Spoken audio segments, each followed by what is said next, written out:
China began the 19th century still confident of her superiority over the rest of the world.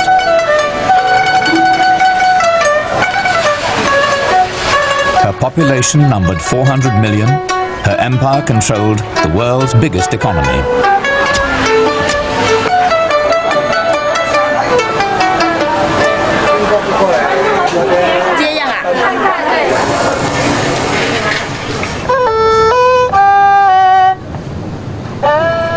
China enjoyed a favorable balance of trade with the West, receiving great quantities of money to pay for its silks, porcelain, and above all, tea.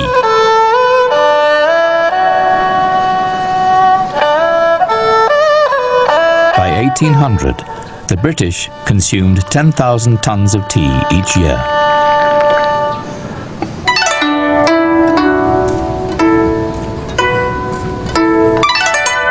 So much money poured into China that a Chinese trader became the richest man in the world. Hao Kwa, one of the few officially allowed to trade with foreigners. All foreign business was channeled through designated warehouses in what was then the world's largest city, Canton.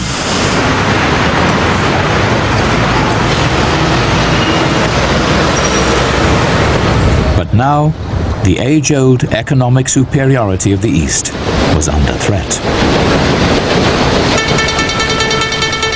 Britain had found a product to reverse the balance of trade: opium, grown on the hillsides of newly conquered India.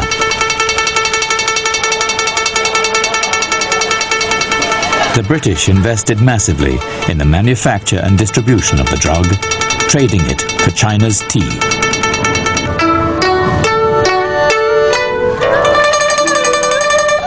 Opium was already eating away at China's social fabric. That damage was made worse by Britain's commercial muscle. Poison, alas, has been allowed to creep in unchecked, till at last barbarian smoke fills the market.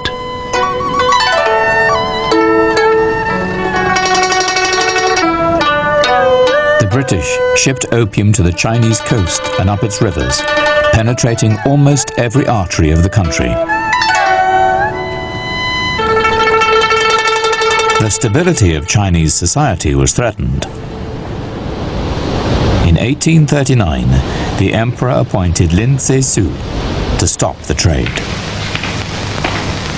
臣林则徐恭请圣安。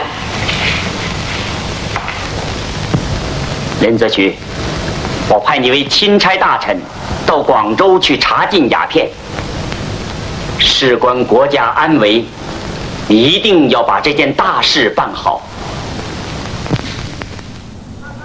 Lin wrote to Queen Victoria. Suppose there were people from another country who carried opium for sale to England and seduced your people into buying and smoking it. Certainly your honorable ruler would deeply hate it and be bitterly aroused. Lin's appeal got nowhere. Instead, he tried to paralyze the trade. 所有外国商人应将自己所有鸦片全部缴关，以免巨价干切，以后来船再不敢夹带鸦片。如有带来，甘愿鸦片没收，人际正法。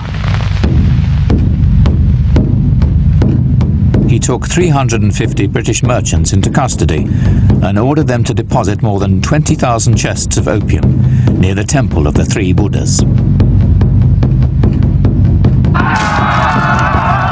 Thousands of balls of compressed opium were taken away, thrown into trenches, mixed with lime, and flushed into the Pearl River Delta.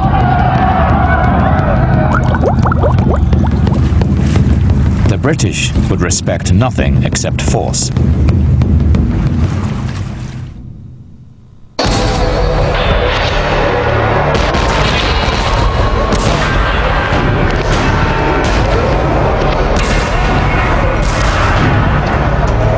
The ensuing war led China to defeat and Britain to shame.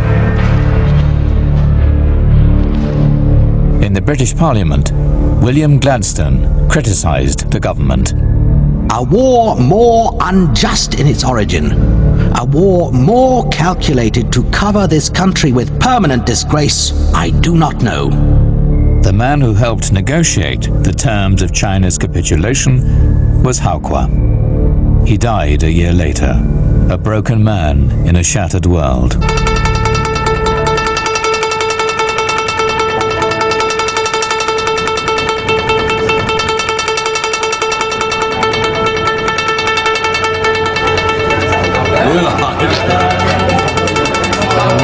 Held at gunpoint, the treaty negotiations were a one-sided game.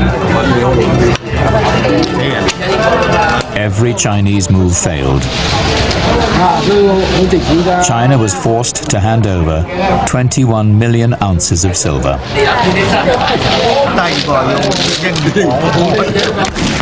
She had to pay for the war that Britain had started. 5 Chinese ports had to be given up to the foreigner. Britain gained Hong Kong.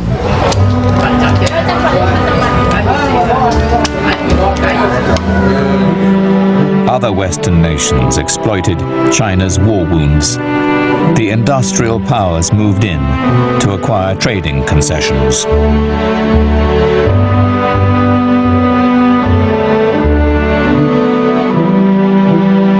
After defeat, China was invaded by Western ways. On China's doorstep, foreign merchants lived in grand houses on boulevards, like those of Europe. 150 years later, these buildings have now been reclaimed. Hong Kong has been handed back to China. Lin Se-Chu is celebrated as a national hero. And the Opium War is replayed as a game.